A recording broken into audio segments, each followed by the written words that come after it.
मेरा नाम नहीं आना चाहिए। सवाल ही नहीं आता जी, आप बेफिक्र रहिए। किसी को भनक तक लगनी नहीं चाहिए कि सुपारी मैंने दी है। आज तक कभी ऐसा हुआ है क्या? तुम मुझे नहीं जानते, क्या समझे? किसने मारा और किसने मरवाया किसी को कभी पता नहीं चलेगा। काम ढंग से करियो, बंदा बचना नहीं चाहिए और किसी का भी नाम नहीं आना चाहिए। ठीक है। Good morning. और सुदेश और बलदेव, क्या हाल है?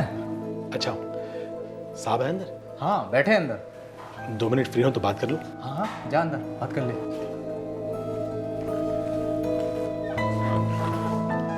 Good morning sir. आओ आओ बलदेव।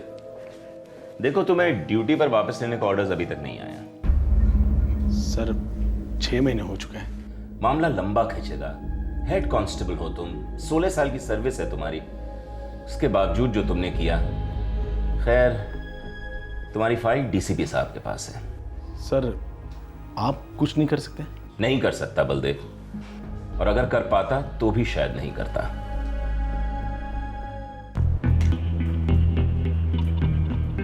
क्यों बे? एक तो तेरी गाड़ी ओवरलोड है, ऊपर से तेरे कागजात भी ठीक नहीं है। साहब मैं तो गाड़ी चलाता हूँ, लोडिंग वोडिंग का काम ट्रांसपोर्ट सेंटर में होता है। अच्छा। ओ रामदास। जी साहब।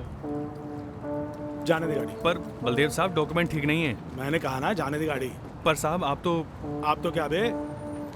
अरे 16 साल की सर्विस है मेरी, बहुत दुनिया देखी है मैंने। और तू तो भी बच्चा है। देख, गुस्सा ना दिला। कल को वापस ड्यूटी ज्वाइन कर ली तो तेरे लिए ठीक ना होगा, समझा? जा। ठीक है साहब। चल जा भाई, निकल।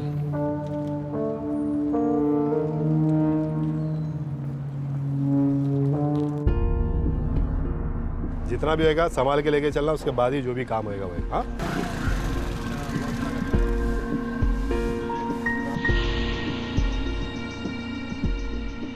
और आसिफ, सब ठीक? आप ही का राजा मालिक।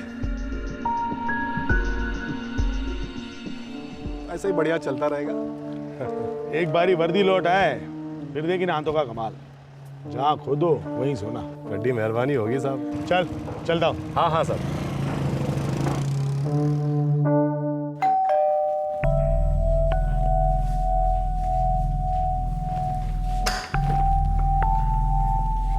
आ गए?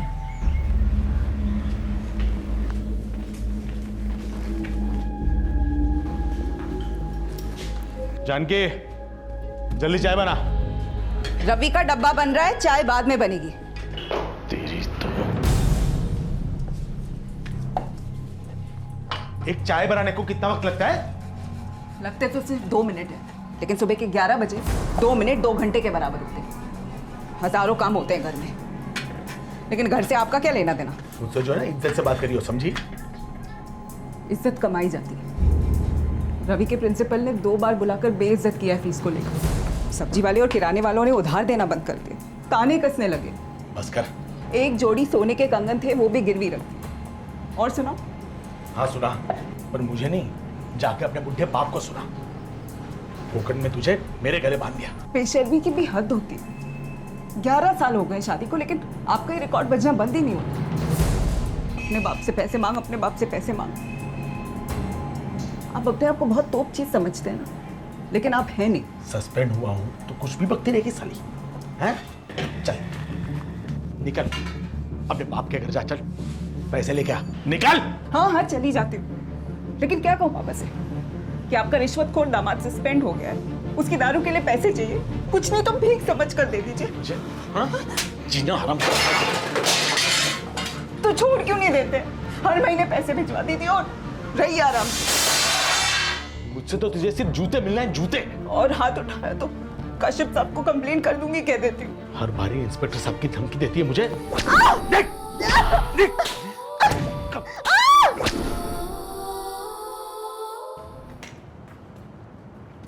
मम्मी, पापा आपको क्यों मारते हैं?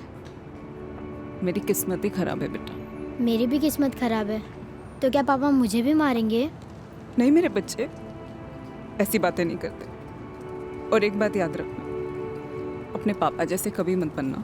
मैं आप जैसे बनूंगा मम्मी, और आपके साथ रहूंगा। पता नहीं बेटा, मेरा जीने का मन ही नहीं करता। काश भगवान मुझे जल्दी बुला ले। ऐसे मत बोलो मम्मी।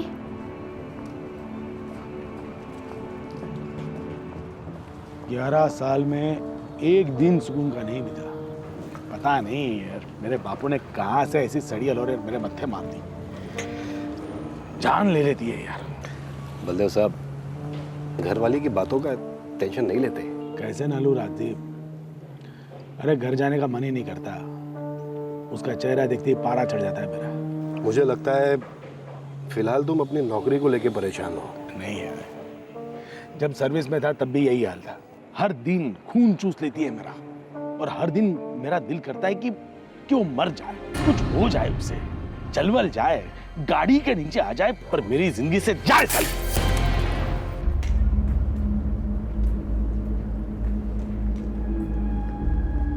बाय बाय पापा। बाय बेटा। और सुनो बेटा, अपनी मम्मी से पूछो कि मेरे लिए कुछ खाना वाना बनाया भी या नहीं। बेटा अपने पापा से कहो कि मुझे कितनी भी गालियाँ दे या मारे पीटे, ऐसा हो नहीं सकता कि मैं उनके लिए खाना नहीं बनाऊं। फिर उन्हें खाना है या नहीं खाना, वो उनकी मर्जी। चल।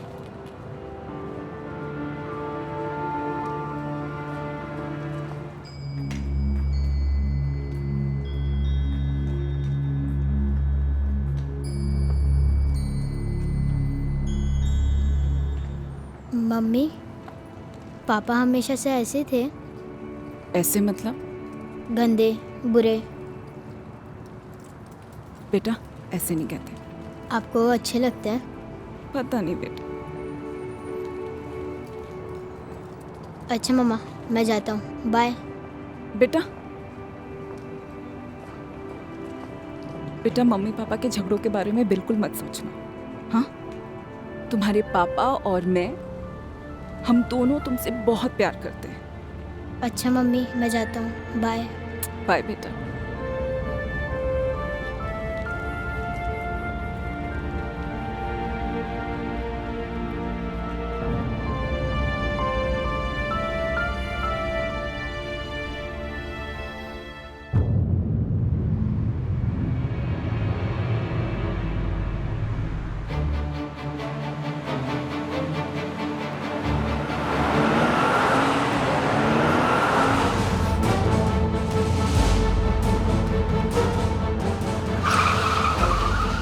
अरे अरे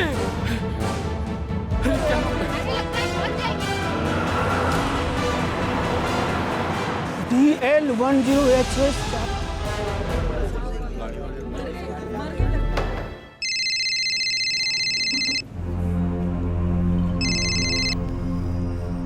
हेलो, क्या? बलदेव साहब, ये एक्सीडेंट आपके बेटे रवि के स्कूल के सामने हुआ। कैसे हुआ? एक स्कॉर्पियो थी, उड़ाने के बाद रुकी नहीं। पब्लिक के सामने पान वाला, सब्जी वाला सबने देखा। पर डॉक्टर साहब, मेरी पत्नी कैसी? अभी बेहोश है। घबराने वाली बात तो नहीं है। 13 फ्रैक्चर है, सर पे गहरी चोट भी लगी है, बहुत नाजुक हालत है। मैं मिल सकता हूँ? अभी नहीं, 3 और ऑपरेशन होने चांसेस बहुत कम है। Excuse me.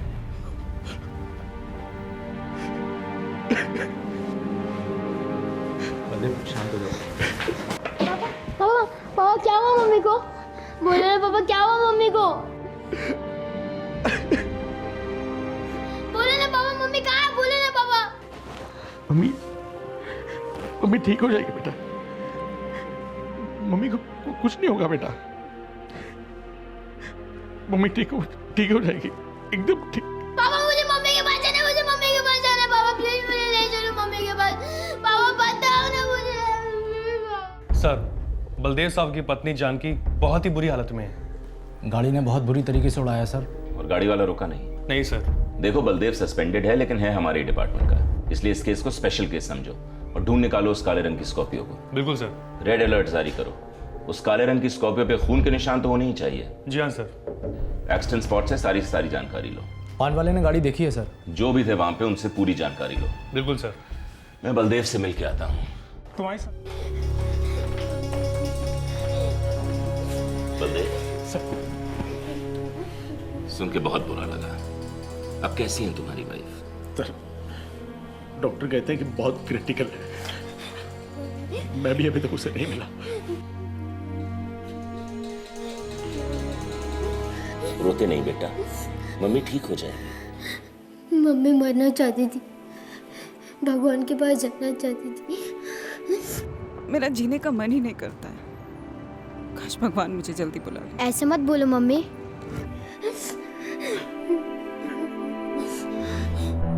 साहब, धम से आवाज हुआ। मैंने देखा तो वो औरत यहाँ पर गिरी पड़ी थी। साहब, मैडम शायद रास्ता क्रॉस कर रही थी। वो रोज अपने बच्चे को लेकर आती थी और कभी कभार हमारे यहाँ आकर सब्जियाँ भी लेती थी। गाड़ी के बारे में और क्या याद है? काले रंग की स्कॉर्पियो गाड़ी थी साहब। और गाड़ी का नंबर मैंने अपने दिमाग में लॉक कर दिया था, लिख कर रखा हुआ मैंने। ये था। बढ़िया काम किया आपने। देखिए, पेशेंट कोमा में चली गई है। इससे मामला और ज़्यादा बिगड़ गया। मैं आपको कोई गारंटी नहीं दे सकता। Excuse me. पापा, क्या हुआ मम्मी को? बोलो ना पापा, मम्मी को क्या हुआ? पापा बोलो ना, मम्मी को क्या हुआ पापा? आप फिक्र मत करो साहब, सब सब सब सब ठीक हो जाएगा। सर, पेट्रोल टीम ने इलाके के आसपास की लगभग सारी काले रंग की स्कॉर्पियो को चेक किया, मगर कुछ खास हाथ नहीं लगाया। लेकिन हाँ सर, पान वाले से गाड़ी का नंबर जरूर पता लगाया। फौरन पता करो कि गाड़ी किसके नाम पे रजिस्टर्ड है। जी सर। हमें ये गाड़ी और उसका मालिक तो बहुत जल्दी मिल जाएंगे, लेकिन ये केस उतना सीधा नहीं लगता। क्यों सर? हो सकता है कि बलदेव की बीवी जानकी को इस काले रंग की स्कॉर्पियो ने नहीं ठोका हो। सर, पूरी पब्लिक के सामने हुआ है एक्सीडेंट। हो सकता है कि बलदेव की बीवी खुद उस स्कॉर्पियो के सामने आ गई हो। वो अपने बेटे से भी मरने के बारे में बात कर रही थी ना। इन दोनों के बीच कुछ गड़बड़ थी, राइट? हाँ साहब, रोज का झगड़ा, रोज की टेंशन। पता नहीं था कि बात यहाँ तक आ सकती है। साहब, मैं बलदेव को 15 साल से जानता हूँ। आपके इस पुलिस स्टेशन में आने से पहले जानकी ने उस पर केस ठोका था। कब? कैसा केस? साहब, 6 साल पहले की बात है।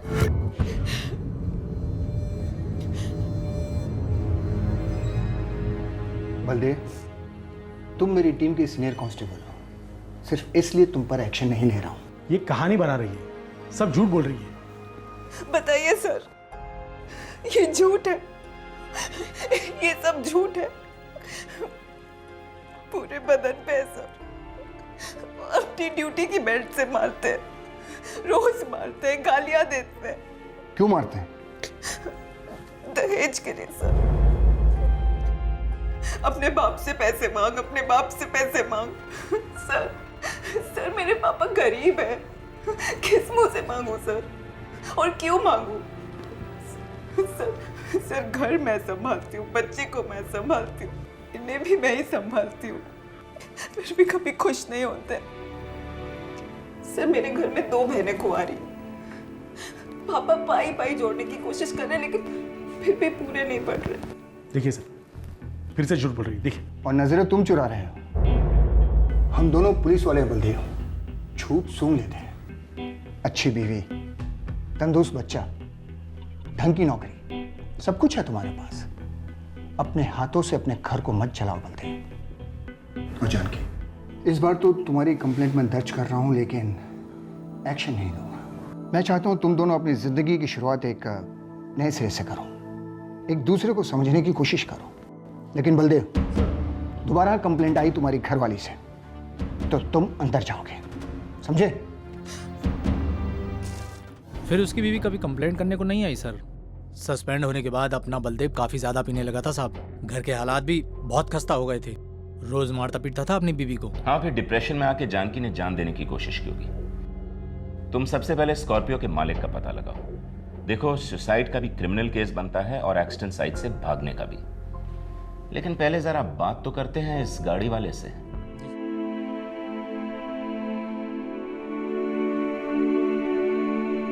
खाओ बेटा। पापा, मैं अपने आप भी रोड क्रॉस कर सकता हूँ, फिर मम्मी क्यों आई मेरे साथ? इसमें तेरी कोई गलती नहीं है बेटा। पापा, आप मम्मी से प्यार नहीं करते ना? तू बहुत छोटा है बेटा इन बातों के लिए। नहीं समझेगा। आप मम्मी को मरने नहीं दोगे ना? नहीं बेटा। 11 जुलाई 2011 को जानकी का एक्सीडेंट हुआ था। 10 दिन तक वो कोमा में रही, क्रिटिकल हालत में। उसका बचना नामुमकिन लग रहा था। ये क्या कह रहे हो सुदेश? हाँ सर, इस नंबर पर कोई भी स्कॉर्पियो गाड़ी रजिस्टर्ड ही नहीं है। सर, ये नंबर एक ऑल्टो कार का है और ऑल्टो कार किसी दुर्गेश शर्मा के नाम से है और दुर्गेश शर्मा ग्रेटर कैलाश में रहता है। सर ज़रूर कोई आपको गलतफहमी हुई है। मेरे पास सिर्फ एक ही कार है, ऑल्टो, और उसका ये रजिस्ट्रेशन नंबर है सर। 11 जुलाई को कहाँ थे आप? अपने ऑफिस में था, कनॉट प्लेस। इस तरफ द्वारका आए थे क्या किसी काम से? नहीं सर, मैं तो यहाँ कभी आता ही नहीं, ना ऑफिस के काम से और ना ही किसी पर्सनल काम से। ठीक है, आप जाइए। अगर जरूरत पड़ी तो आपको दोबारा बुलवा लेंगे। Okay, thank you sir. ये क्या मच रहा है? स्कॉर्पियो वाला गलत नंबर प्लेट लगा के क्यों घूम रहा था?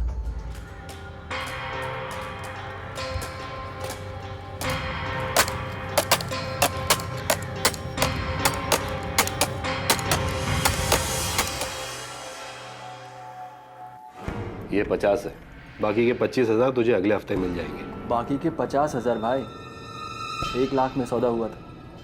25,000 आपने एडवांस दिए थे और अभी ये 50,000। हाँ तो बचे कितने? 25 ना? ये फर्जी नंबर प्लेट बनवाने में 25,000 तो मेरी अपनी जेब से खर्च हो गए। अच्छा, 25,000? फर्जी नंबर प्लेट बनवाना बारीकी का काम होता है। दूसरी गाड़ी की नंबर प्लेट चुरानी पड़ी। मैंने कहा था तुझे कि गाड़ी का नंबर चुरा और लगा, जितने का सौदा हुआ है उतने ही मिलेंगे तुझे, समझा? लेकिन आपका काम तो हो गया ना। वो भी तुम पूरा नहीं कर पाए। उस औरत को ऑन द स्पॉट मरना चाहिए था। वो हॉस्पिटल में जिंदा है। आपने कहा था एक्सीडेंट लगना चाहिए, हमने वैसा ही कर दिया राजदीप साहब। मेरे लड़कों ने अच्छा खासा ठोका था उस औरत को। अब एक्सीडेंट के बाद कोई उतर कर तो देखेगा नहीं कि पार्टी मर गई या जिंदा है। तेरे लड़कों को काम आता नहीं है। ऐसे कामों में 19-20 की गुंजाइश तो होती ही होती है।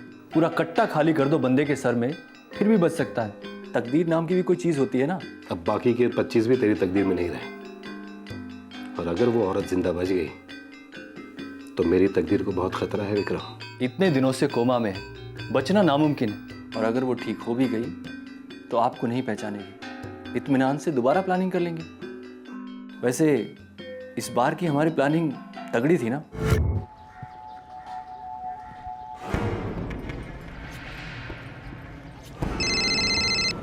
ओए बंटी, रेडी रहना। वो औरत किसी भी वक्त आ सकती है, फोन कट मत करना। जी विक्रम भैया।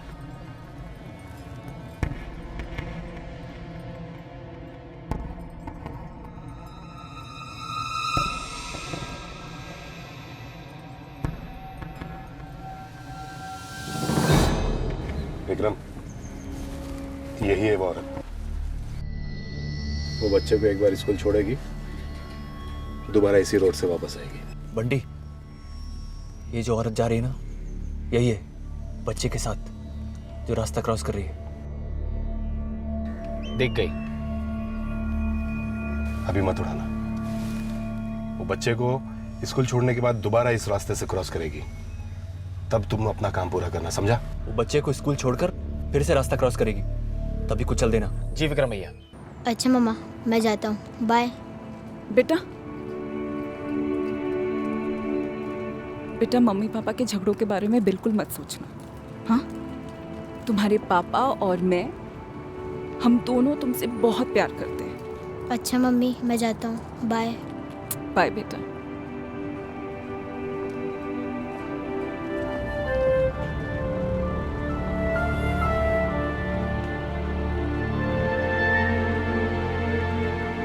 इंस्ट्रक्टर,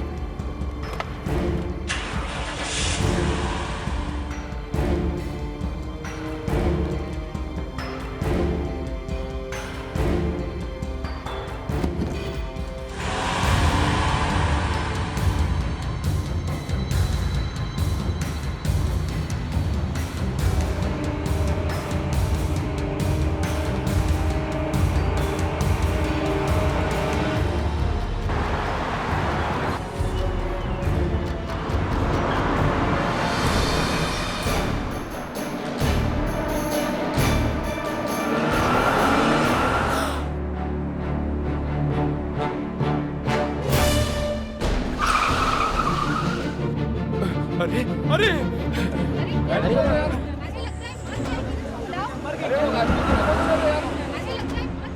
सुन विक्रम, दुनिया इधर की उधर हो जाए, इस कांड में मेरा नाम नहीं आना चाहिए। उसका तो कोई चांस नहीं सर जी, लेकिन एक सीधी सादी औरत को मरवाने की ऐसी क्या जरूरत आ पड़ी आपको, वो भी एक कांस्टेबल की बीवी को? तुझे सिर्फ पैसों से मतलब है, वो तुझे मिल जाएंगे।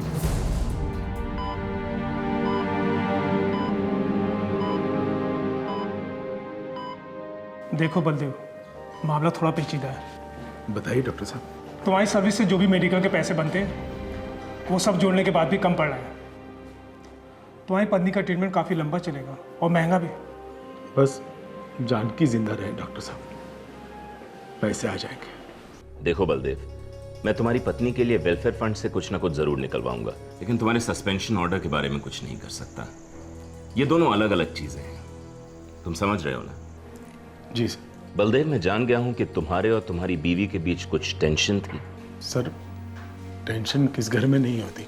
इस हद तक नहीं होती कि पत्नी सुसाइड करने की कोशिश करे। ना सर ना, मैं मानता हूं कि मेरे और जानकी के बीच में काफी झगड़े होते थे और हर बार मेरी ही गलती होती थी, पर जानकी इतनी बड़ी गलती कभी नहीं कर सकती सर।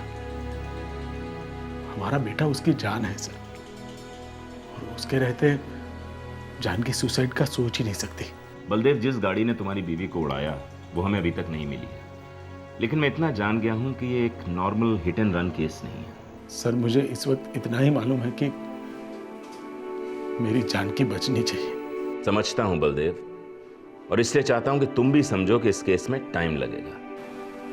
समझता हूं सर, जानकी को भी घर आने को टाइम लगेगा। सारा खेल टाइम का ही तो है sir.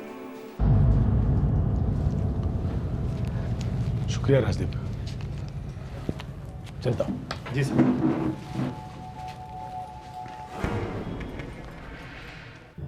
Suspended constable Baldev Singh की पत्नी जानकी 1 महीने तक कोमा में रही और उस दौरान बलदेव सिंह हमेशा उसके पास बैठा रहा, इंतजार करता रहा। पुलिस ने इस केस की फाइल क्लोज नहीं की थी, पर इस केस में कोई हेडवे नहीं मिल रहा था, एक भी सुराग हाथ नहीं लगा था।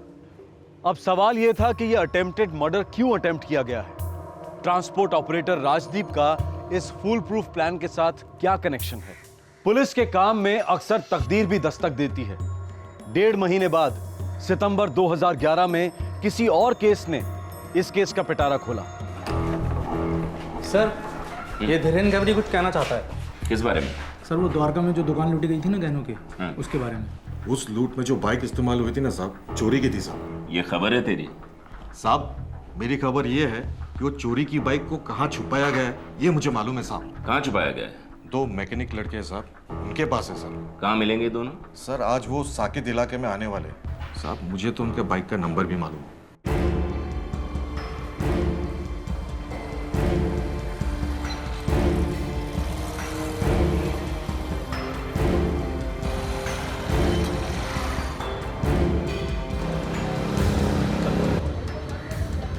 सर, ये वही बाइक है।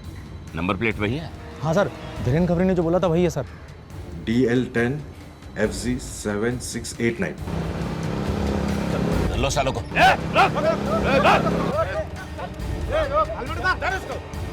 क्या हुआ भाई? साहब माकदम साहब उस चोरी में हमारा हाथ नहीं था साहब। हम तो उस मॉल के आसपास भी नहीं थे साहब। तो मोटरसाइकिल तुम लोगों को दहेज में मिली थी? साहब, वो बाइक कल शाम को हमने एयरपोर्ट के सामने से चुराई थी साहब। वो किसकी बाइक है, किस में इस्तेमाल होती, हमें कुछ नहीं मालूम साहब। हमने तो उस बाइक का नंबर प्लेट बदला था बस साहब। हलक में डंडा डाल दो दोनों के। जो कुछ भी इनके अंदर है ना, बाहर उगलवाओ। इन्होंने जितने भी जुर्म किए हैं, मुझे सबकी रिपोर्ट चाहिए। सर, वो 2 लड़के छोटू और बंटी, उन्होंने काफ़ी कुछ उल्टी कर दी है। कुछ खास? सर, अपने बलदेव सिंह की बीवी का जो एक्सीडेंट हुआ है ना, इनका हाथ था उसमें? हाँ सर, वो काले रंग की स्कॉर्पियो ये दोनों ही चला रहे थे। अच्छा, तो तुम दोनों वो स्कॉर्पियो चला रहे थे? जी साहब। और उस पे नंबर प्लेट किसी दूसरी गाड़ी की लगी हुई थी? जी साहब। कौन सा कांड करके भाग रहे थे तुम लोग? कोई कांड करके नहीं सर। तो नंबर प्लेट का तुमने टाइम पास के लिए बदली थी? एक औरत को उड़ाना था साहब, सुपारी मिली थी। हेड कांस्टेबल बलदेव सिंह की बीवी जानकी को स्कॉर्पियो के नीचे कुचलकर जान से मारने की सुपारी मिली थी तुम लोगों को? जी साहब। क्यों? साहब सुपारी में कोई क्यों नहीं पूछता। हम तो उस औरत को जानते भी नहीं थे साहब, बस हमें पैसे मिले और हमने उस पर गाड़ी चढ़ा दी।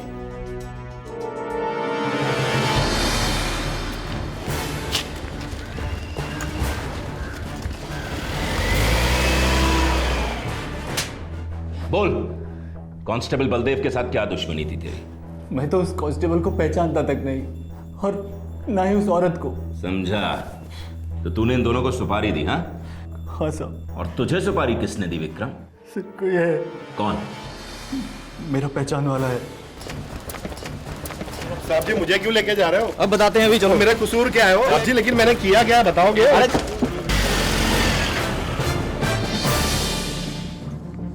क्या रिश्ता है तेरा बलदेव की पत्नी के साथ? देख अभी टाइम दे रहा हूं, बोल दे।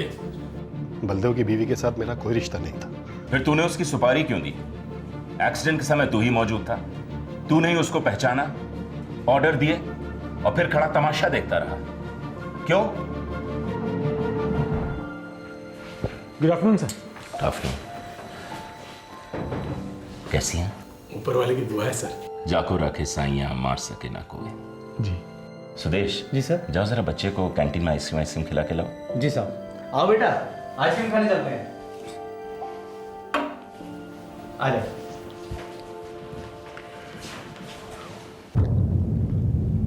बलदेव, तुमने सही कहा था, तुम्हारी वाइफ सुसाइड अटेम्प्ट नहीं कर सकती। जी सर, ये अलग ही मिट्टी की बनी है। हाँ, लेकिन ये नॉर्मल एक्सीडेंट केस भी नहीं है बलदेव। मैं समझा नहीं सर। हमें भी समझने में जरा टाइम लग गया बलदेव। आओ थाने चलो मेरे साथ। आखिरकार जानकी के hit and run accident case की असलियत सामने आई। एक ऐसे षड्यंत्र पर रोशनी पड़ी जिसमें शामिल सभी गुनहगारों को पूरा विश्वास था कि उनका नाम कभी सामने नहीं आएगा।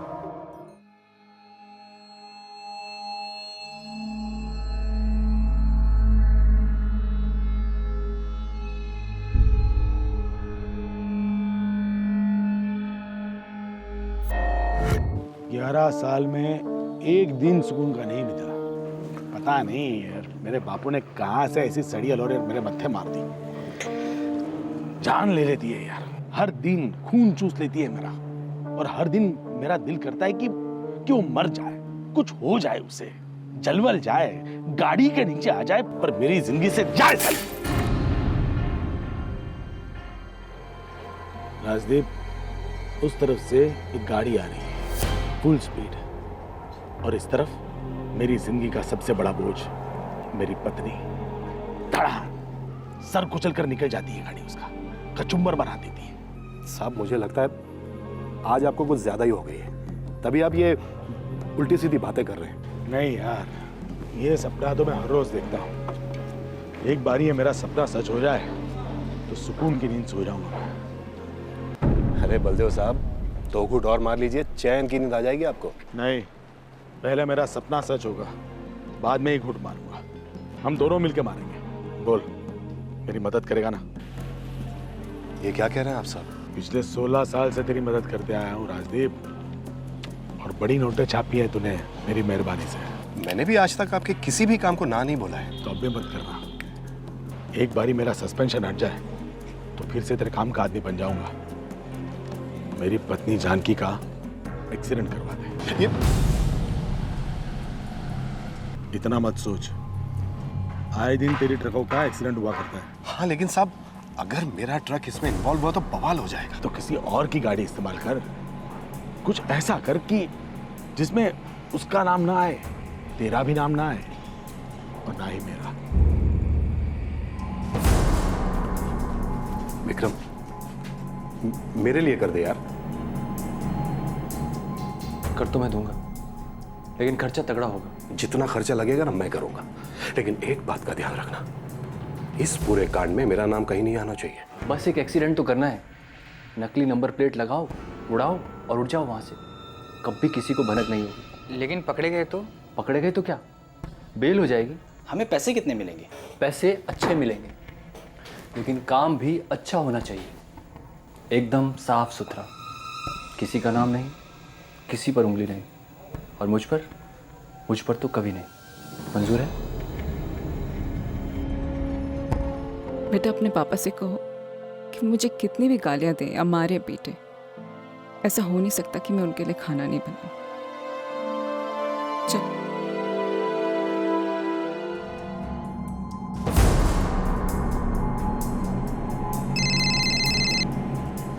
हाँ साहब। हाँ वो निकल चुकी है घर से, बस किसी भी वक्त पहुंचती होगी वो। पहचानते तो हो ना ठीक से? बहुत अच्छी तरह से पहचानता हूँ। काम संभल के करियो, किसी का नाम ना आने पाए।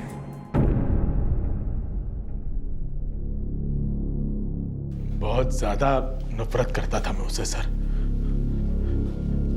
एक बात अटक गई थी दिमाग में कि वो गई तो मैं सुखी। मैं गलत था सर। जब मैंने उसे अस्पताल में देखा तो मुझे लगा कि मैंने बहुत बड़ी गलती कर दी। दरअसल मुझे उसकी जरूरत है सर। मेरे बेटे को उसकी जरूरत है।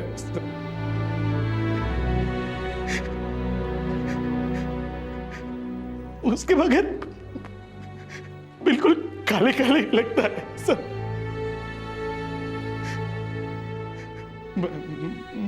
मैं नहीं चाहता कि वो मरे।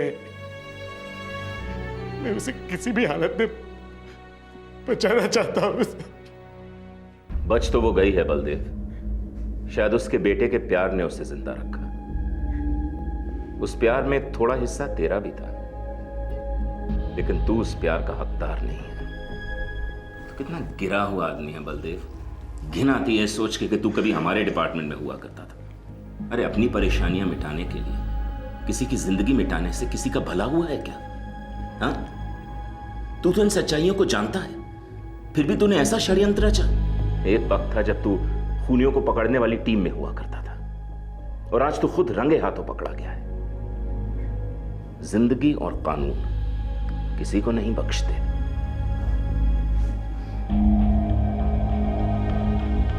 हमारे समाज में, हमारे बीच न जाने कितनी शादियां आईसीयू में हैं, कितने रिश्ते कोमा में हैं।